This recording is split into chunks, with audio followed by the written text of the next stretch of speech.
বিরোধী আন্দোলনে যার ভূমিকা ছিল, অগ্রণী ভূমিকা ছিল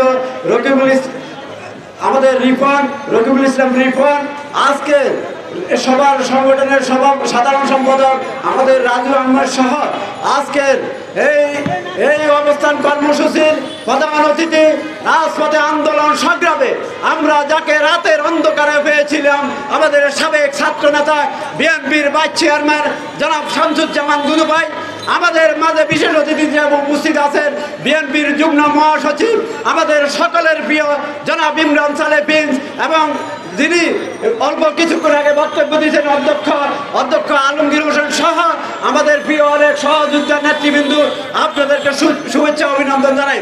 আমরা দীর্ঘ 16-17 বছর এই প্যাসিবাদ গসিনী বেগমের বিরুদ্ধে আন্দোলন সংগ্রাম করে রাজপথে আমরা সরব ছিলাম। আমরা বক্তব্য বেশি দিব না, আমরা বলতে চাই এই গসিনী বেগম তাদের যে দাম্ভিকতা, যে ক্ষমতার অপশাসন, সেই ক্ষমতার দাম্ভিকতার অপশাসনকে কোথায় রেখে তিনি পালিয়ে গেছেন। আমরা বারবার এই জাতীয় প্রেস ক্লাব থেকে শুরু করে বিভিন্ন পাড়ায় মহল্লায় সভা সমাবেশে বলেছিলাম, শেখ হাসিনার অবৈধ ক্ষমতা, এই দখলদার হাসিনা একদিন পালিয়ে যাবে, আর তার দোসররা কিন্তু এদেশে রয়ে গেছে। এই দোসরদেরকে চিহ্নিত করতে হবে, তাদেরকে বিচারের আওতায় আনতে হবে। আজকে শেখ হাসিনা, তোমার বুকের সাহস থাকলে তুমি কেন পালিয়ে গেছো? তুমি তো এদেশের মানুষকে জিম্মি করে, ক্ষমতা অপব্যবহার করে, আপনার দাম্ভিকতা দেখিয়ে এদেশের মানুষকে কোনো কথা বলতে দাও নেই। দেশের স্বাধীনতা সার্বভৌমত্বকে তুমি বিলিয়ে দিয়েছ এবং ক্ষমতা টিকে থাকার জন্য দীর্ঘ আন্দোলন সংগ্রাম করেছে এই বিএনপি সহ জাতীয়তাবাদী এবং সমমনা রাজনৈতিক দলের নেতৃবৃন্দকে। কখনো তুমি এক ফোঁটা ছাড় দাও নেই এই পুলিশ বাহিনী দিয়ে। আমরা যখন দেখেছি, আমরা জাতীয় প্রেস ক্লাব থেকে বিভিন্ন সভা সেমিনারে বক্তব্য দিতাম, তখন একটা বাহিনী ছিল, তারা পিছন থেকে আমাদেরকে গ্রেপ্তার করতে, আমাদের চোখ বেঁধে আমাদেরকে আয়না করে নিয়ে যেত। আজকে আয়নাঘরের কারিগররা কোথায়? কোথায় সেই সব ফাঁসানরা? আজকে আসুন আমরা রাজনীতি করব, রাজনীতিকে মুখে রাজনৈতিকভাবে আমরা রাষ্ট্রীয় বাহিনী দিয়ে এবং পুলিশ বাহিনী দিয়ে আমরা রাজনীতি করতে চাই না। আমরা এদেশের জনগণকে নিয়ে রাজনীতি করতে চাই। এদেশের মানুষ যেখানে যে অবস্থা আছে, এখন আমাদের সবচেয়ে বড় চ্যালেঞ্জ হচ্ছে এই দুর্নীতিবাদ এবং ক্ষমতা অপব্যবহারকারীদেরকে ক্ষমতা অপব্যবহারকারীদের আইনের আওতায় এনে তাদের বিচারের সম্মুখীন করা। আমি আরেকটি কথা বলতে চাই, বাংলাদেশের সবচেয়ে জনপ্রিয় বাহিনী, দেশীয় আন্তর্জাতিক বাহিনী হচ্ছে বাংলাদেশ সেনাবাহিনীর উপর মানুষের ন্যূনতম আস্থা ছিল, আর সেই আস্থাকে আপনারা অব্যাহত রাখতে হলে আপনাদের আশ্রয় ফাশ্রয় যেসব বিএনপির, যেসব আওয়ামী লীগের দুর্নীতিবাদ এবং ক্ষমতা অপব্যবহারকারীদের আশ্রয় বস্ত্র দিয়েছেন, তাদেরকে অতিশয় আদালতে হস্তান্তর করে, এবং না হলে এই দেশের জনগণ আবার রাস্তায় নেমে এসে তাদের বিচার করবে এবং বিচার হাতে তুলে নিতে বাধ্য হবে। সবাইকে ধন্যবাদ জানিয়ে আমি আমার বক্তব্য শেষ করছি। এই সমাবেশের স্নেহাস্পদ সভাপতি জনাব রকিবুল ইসলাম রিফন, প্রধান অতিথি আমাদের অত্যন্ত শ্রদ্ধাভাজন নেতা বিএনপির ভাইস চেয়ারম্যান জনাব শামসুজ্জামান দুদু, উপস্থিত আছেন চেয়ারপারসনের উপদেষ্টা, বীর যোদ্ধা নেতা জনাব হাবিবুর রহমান হাবিব, উপস্থিত আছেন বিএনপির যুগ্ম মহাসচিব ইমরান সালে প্রিন্স, উপস্থিত আছেন জাকপার সিনিয়র সহসভাপতি জনাব রাশেদ প্রধান, লেবার পার্টির চেয়ারম্যান নায়ক ফারুকুর রহমান সহ নেতৃবৃন্দ, ভাইরা আসসালামু আলাইকুম।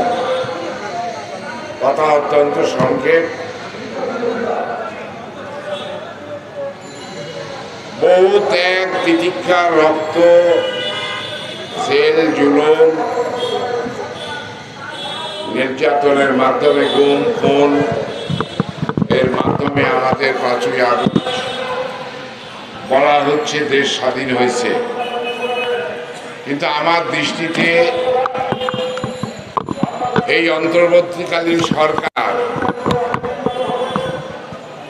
এটার প্রধান হচ্ছেন বিশ্ববরেণ্য শ্রদ্ধাভাজন ব্যক্তিত্ব আমাদের দেশের অহংকার ডক্টর মোহাম্মদ ইউনূস, আপনার সরকার ঠিক মতো চলছে বলে আমার কাছে মনে হয় না। দু একটা উদাহরণ দিই। ইন্টারন্যাশনাল ক্রাইম ট্রাইব্যুনালের পিপি নিয়োগ দেওয়া হয়েছে, জজ নিয়োগ দেওয়া হয়নি। জজই নাই, পিপি নিয়োগ হয়ে গেছে। আজ পর্যন্ত এই যে এত রক্তপাত, এই দেশটা ধ্বংসের প্রধান নায়কের নাম জানেন আপনারা? বিচারপতি খায়রুল হক। আজ পর্যন্ত তাকে গ্রেপ্তার করা হয় নাই। শেখ হাসিনা বিগত 15 বছরে যে অপকর্ম করেছে তার তদন্তে আজ পর্যন্ত কোনো তদন্ত কমিশন গঠিত হয় নাই।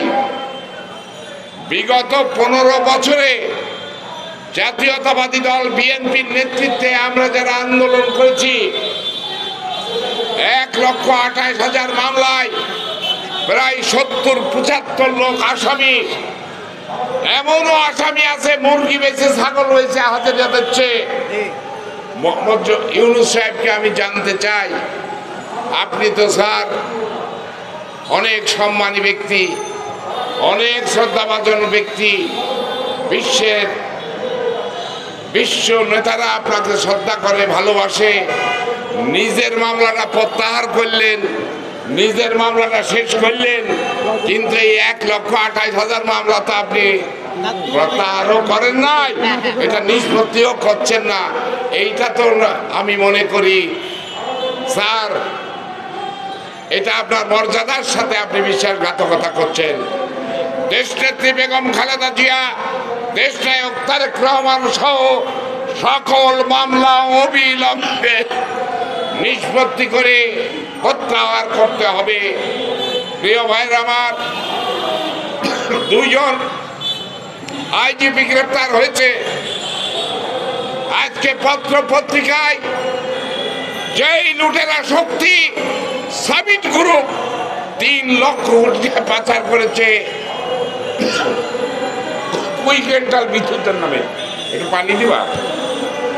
বাঁচাও মানুষ বাঁচাও আন্দোলনের সভাপতি রিপন তালুক রকিবুল ইসলাম রিপন, উপস্থিত প্রধান অতিথি বিএনপির সংগ্রামী ভাইস চেয়ারম্যান, সাবেক ছাত্রনেতা, অনরবর্ষী বক্তা শ্রদ্ধেয় জনাব শামসুজ্জামান দুদু, বিশেষ অতিথি হিসেবে উপস্থিত আছেন বিএনপি চেয়ারপারসনের উপদেষ্টা কাউন্সিলের সম্মানিত সদস্য, সাবেক ছাত্রনেতা, সংগ্রামী জননেতা জনাব হাবিবুর রহমান হাবিব, উপস্থিত আছেন বাংলাদেশ জাতীয় পার্টির সংগ্রামী মহাসচিব, আমার jail partner Ahsan Habib Lincoln ভাই, উপস্থিত আছেন জাকপার মুখপাত্র জনাব রাশেদ প্রধান, লেবার পার্টির সভাপতি লায়ন ফারুক সহ উপস্থিত নেতৃবৃন্দ, গণমাধ্যমের সম্মানিত ভাইরা, উপস্থিত দর্শক মণ্ডলী, আসসালামু আলাইকুম। আমি বক্তব্য দীর্ঘায়িত করব না, নির্দিষ্ট সাবজেক্টের উপরেই বক্তব্যটি রাখতে চাই। আজকের এই প্রতিবাদ কর্মসূচিটি আয়োজন করা হয়েছে শেখ হাসিনার বিচারের দাবিতে। শেখ হাসিনা বাংলাদেশের এক কলঙ্কের নাম। বাংলাদেশে জনগণের উপর ক্ষমতা জবরদখল করে সে জনগণের ঘাড়ে চেপে বসেছিল, গণতন্ত্রকে হত্যা করেছে, মানবাধিকারকে লঙ্ঘন করেছে, জনগণের সকল অধিকার কেড়ে নিয়েছে এবং নির্বাচনের যে অধিকার, ভোটাধিকারকে নির্বাচনে পাঠিয়ে বাংলাদেশে একটি কর্তৃত্ববাদী দুঃশাসন কায়েম করেছিল। দীর্ঘ আন্দোলন সংগ্রামের মধ্য দিয়ে এবং সম্প্রতি ছাত্র জনতার গণ অভ্যুত্থানে গত 5ই আগস্ট শেখ হাসিনার দুঃশাসনের অবসান ঘটেছে। তিনি পদত্যাগ করে ভারতে পালিয়ে গেছেন। সে থেকে বলা হয় বাংলাদেশ দ্বিতীয়বার স্বাধীন হয়েছে, গণতন্ত্রের পথে নতুন করে যাত্রা শুরু হয়েছে। কিন্তু গণতন্ত্রের পথে এই নতুন করে যাত্রার মাঝখানে আজকে বিভিন্ন ষড়যন্ত্রের গন্ধ আমরা শুনতে পাচ্ছি, ষড়যন্ত্রের আওয়াজ পাওয়া যাচ্ছে।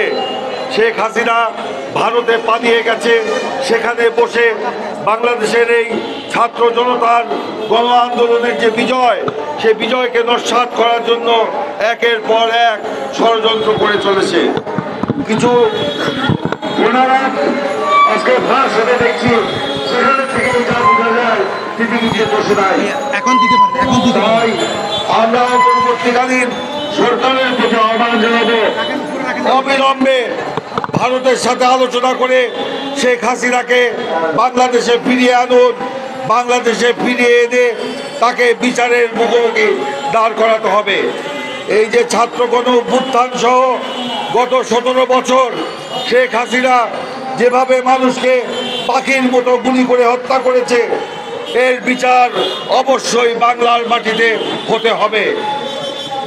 আমরা সরকারের কাছে আহ্বান জানাতে চাই, ভারতের কাছে আপনাদের কৈফিয়ত তলব করা উচিত যে শেখ হাসিনা বর্তমানে ভারতে কোন স্ট্যাটাসে সে ভারতে অবস্থান করছে, এটা বাংলাদেশ সরকারের জানা উচিত ভারতীয় সরকারের কাছ থেকে। আমরা শুনেছি ভারতে বিমান বাহিনীর একটি সেফ হাউসে নাকি শেখ হাসিনা আছেন, অর্থাৎ সরকারের আশ্রয়ে সেখানে রয়েছে, ভারত সরকারের আশ্রয়ে রয়েছে। আমাদের প্রশ্ন, ভারত সরকারের আশ্রয় থেকে শেখ হাসিনা কিভাবে বাংলাদেশে ষড়যন্ত্র করছে?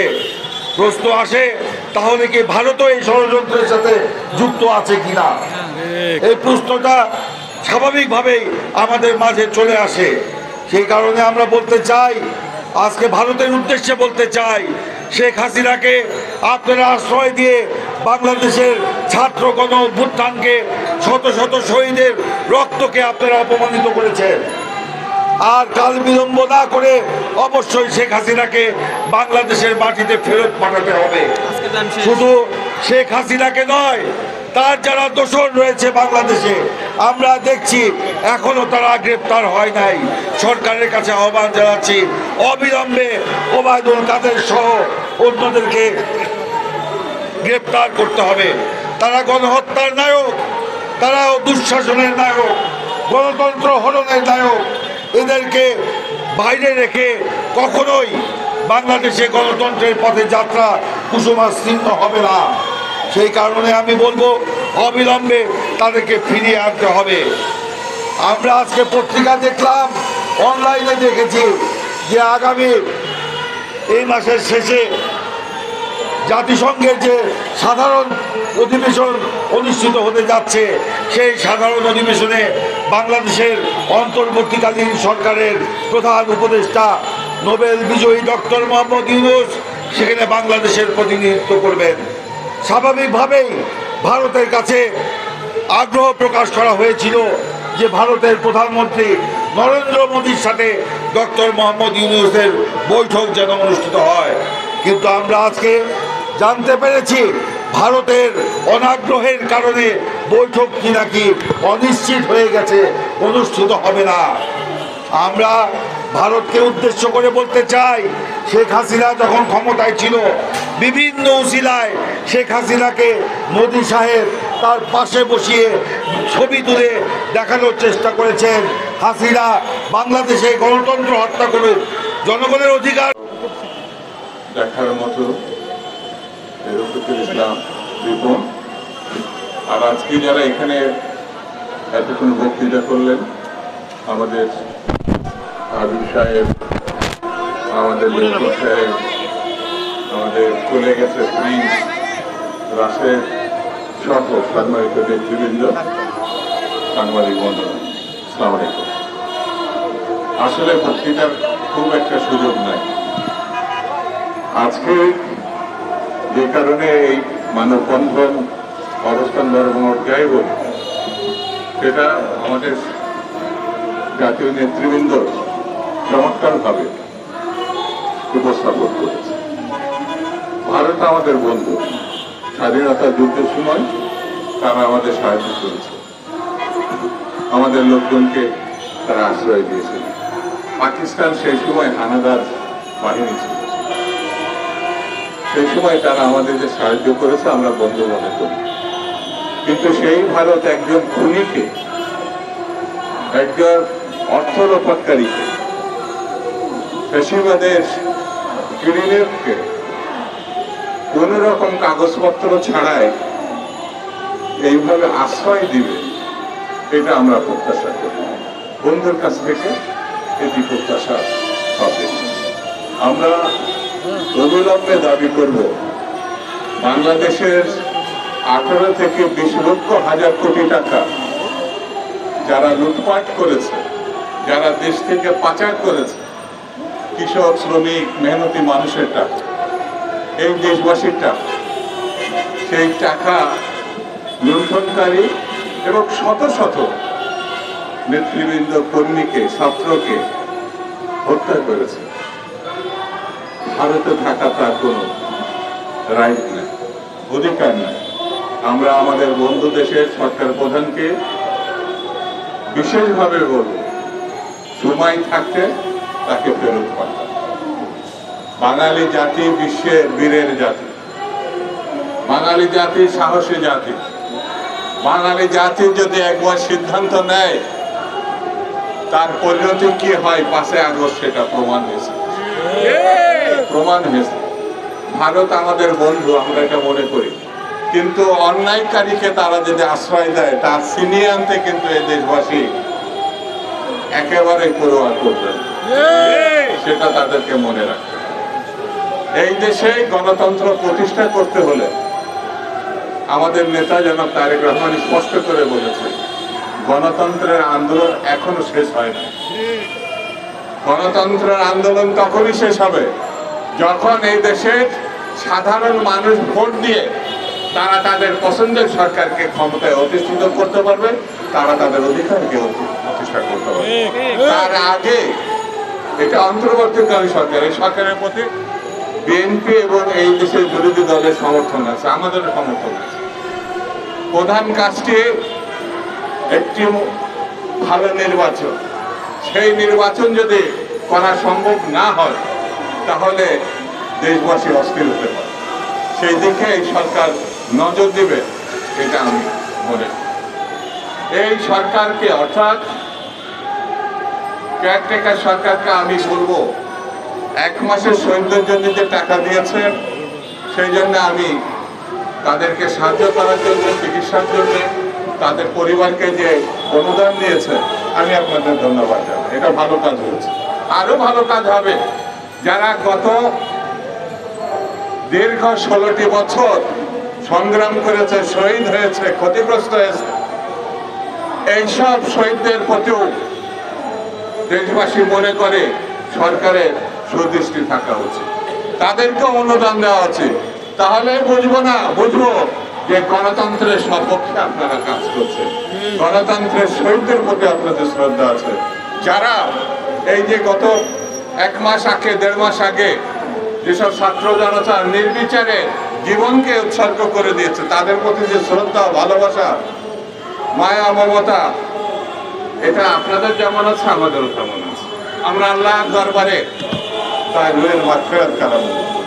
বন্ধুরা, যতদিন এই দেশে গণতন্ত্র প্রতিষ্ঠা না হবে, 71 সালে এই জাতির যুদ্ধ করেছিল গণতন্ত্রের জন্য, 71 সালে রক্ত দিয়েছে স্বাধীনতার জন্য, অধিকারের জন্য, সেটি বারবার আমরা হারিয়েছি। এখন একটা সম্ভাবনা দেখা দিয়েছে, এই সম্ভাবনাকে কাজে লাগানোর জন্য আমি ডক্টর মোহাম্মদ ইউনূস সাহেব এবং তার যারা সহকারী আছেন, উপদেষ্টা আছেন, তাদেরকে আহ্বান জানাবো, বেশি সময় নষ্ট করা ঠিক হবে না। দেশবাসীকে পরীক্ষায় ফেলা ঠিক হবে না। দেশবাসীকে অধিকার ফিরিয়ে দিতে হবে। সেই অধিকার সামান্য একটি ভোট মনে হলো, এটা কত গুরুত্বপূর্ণ। 16 বছর 17 বছর ধরে তারা ভোট দিতে পারে না। সেই ভোটের দিতে পারে না, আপনাদের আমলেও যদি দিতে না পারে, এটা দুঃখজনক ঘটনা হবে, এটা ঠিক হবে না। সেই জন্য বন্ধুরা, আজকে যারা এখানে সমাবেশ আহ্বান করেছেন তাদেরকে ধন্যবাদ দিয়ে, আর সাংবাদিকদের বন্ধুদের ধন্যবাদ দিয়ে, এই কারণে যে কষ্ট করে হলো আপনারা এতক্ষণ পর্যন্ত আছেন। আগামী দিন আমরা আবার একটা ভালো কিছু করার জন্য ঐক্যবদ্ধ থাকবো, সেই প্রত্যাশা করে সবাইকে ধন্যবাদ জানিয়ে আমি আমার বক্তব্য শেষ করছি।